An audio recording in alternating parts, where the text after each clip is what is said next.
what sign did the Lord give Hezekiah that would show that Judah's deliverance was from God? This is the question that we seek to answer today as we continue our verse-by-verse study of the book of 2 Kings on walking through the Bible. Today we're going to be discussing 2 Kings chapter 19, verses 29 to 37. But before we do that, let's read the passage. If you have a Bible with you, turn to 2 Kings chapter 19, verse 29. If you don't have a Bible, don't worry, just follow along with us on the screen. The version that we'll be reading from is the New King James Version. So 2 Kings chapter 19, beginning at verse 29. This shall be a sign to you. You shall eat this year such as grows of itself, and in the second year what springs from the same. Also in the third year sow and reap, plant vineyards and eat the fruit of them. And the remnant who have escaped of the house of Judah shall again take root downward, and bear fruit upward. For out of Jerusalem shall go a remnant, and those who escape from Mount Zion. The zeal of the Lord of hosts will do this. Therefore thus says the Lord concerning the king of Assyria, He shall not come into the city, nor shoot an arrow there, nor come before it with shield, nor build a siege mound against it. By the way that he came, by the same shall he return. And he shall not come into the city, says the Lord. For I will defend this city to save it for my own sake and for my servant David's sake. And it came to pass on a certain night that the angel of the Lord went out and killed in the camp of the Assyrians 185,000. And when people arose early in the morning, there were the corpses, all dead. So Sennacherib, king of Assyria, departed and went away, returned home, and remained at Nineveh. Now it came to pass, as he was worshipping in the temple of Nisroch, his god, that his sons Adramelech and Sharezer struck him down with the sword, and they escaped into the land of Ararat. Then Esarhaddon his son reigned in his place. We have been looking at the attack of the Assyrians on Judah in the past few lessons. The reason this attack was made was because Hezekiah had rebelled against the tribute that had been paid to Assyria by Judah since the days of Ahaz. The first campaign by Sennacherib was in about 701 BC and was largely successful due to Hezekiah buying his way out of trouble instead of relying on the Lord. However, the second time was different, for in humility Hezekiah prayed that the Lord would save Judah and bring honor to his name. For the Assyrians had been blaspheming God in the presence of the people, saying that Jehovah could not save them because of the gods of the other nations that Assyria conquered didn't save them, and so Jehovah would be just like those gods. The thing that Assyria failed to consider, because she too was an idolatrous nation, was that the gods of these other nations weren't real to begin with. You see, the nations at that time, and even us today, can believe that when something good happens to us, that God must be on our side. For Assyria, they thought that their God was on their side, and that all of the gods of the other nations weren't powerful enough to stop them. In reality, Jehovah had raised up Assyria to execute his judgments against the nations like Israel and Syria, and thus he was responsible for their success. It's not that he was so much on their side as he was against the nations that Assyria attacked. But just as God could raise a nation up, he could also bring them down. And that is what he was going to do here. No, he would not bring Assyria all the way down, for that wouldn't come for another 90 or so years. But he would knock them down a peg, and here showing them that they weren't successful because of their own might. But how would Hezekiah know that if the Assyrians were defeated, that it was from the Lord and that the Assyrians simply wouldn't return?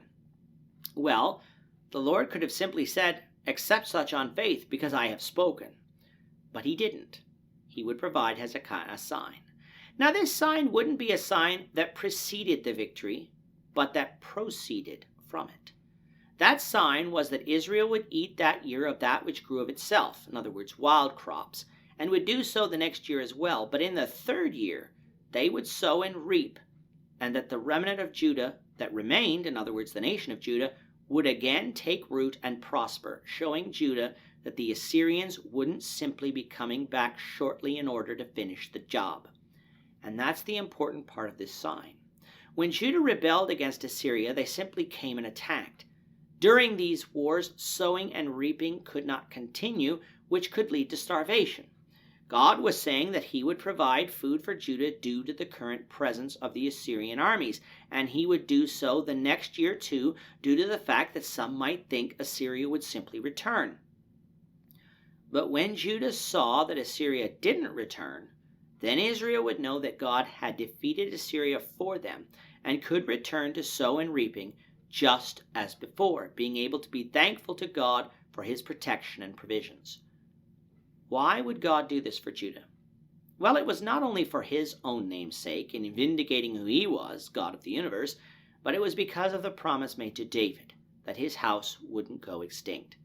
And of course, it didn't take long for God to act, for on a certain night 185,000 Assyrian soldiers were killed by the angel of the Lord, which led Sennacherib to return to Nineveh and not threaten Hezekiah again. And if you take a look at Assyrian history, this fact will be confirmed, for you will find that after this, Sennacherib largely kept to subduing the Babylonians, staying away from Judah altogether. Now yes, some scholars will accuse the Bible of embellishing the number of Assyrians who died, especially that this defeat occurred at the hand of God. But what these scholars can't deny is that Sennacherib didn't take Jerusalem. And Sennacherib doesn't really give an explanation as to why not, seeing as how he was so close. But that shouldn't surprise us, for such a massive loss would be embarrassing, and recording such an event might lead to other nations rising up against him. But the Bible tells us what happened, and thus we can know what happened, even if scholars don't believe it. And then, of course, the Bible records for us that about 19 years later, 2 of Sennacherib's sons conspired against him and killed him while he was worshiping in the temple of Nisroch. Neither of them became king, though, as Esarhaddon was the crown prince and was able to consolidate power following Sennacherib's death so that he would take the throne. Instead, these 2 sons fled into the land of Ararat, what would be Armenia today. This fact, too, is confirmed by secular history, showing us again that when the Bible speaks on history, it gets the facts right, even on those points that don't pertain to Israel and Judah. As it pertains to Assyria, this will be the last time that we read of them coming up against Judah in the book of 2 Kings, though from 2 Chronicles we know that they would later do so in the days of Manasseh. Following the reign of Esarhaddon and his son Ashurbanipal, the Assyrian Empire would go into decline before its eventual fall to the Babylonians near the close of the 7th century BC. As for Hezekiah, we're still not done studying his reign, for there's more to cover in chapter 20, so we invite you back for that. With that, our time is up for today. The Lord willing, we hope you'll join us for tomorrow's discussion of 2 Kings chapter 20, verses 1 to 11, as we continue our walk through the Bible, one verse at a time. Thank you for watching today's episode. We hope that you found it edifying and ask that you not only subscribe to our channel and podcast, but that you like and share this episode among your friends, so that the saving gospel of Jesus Christ can go out to the whole world.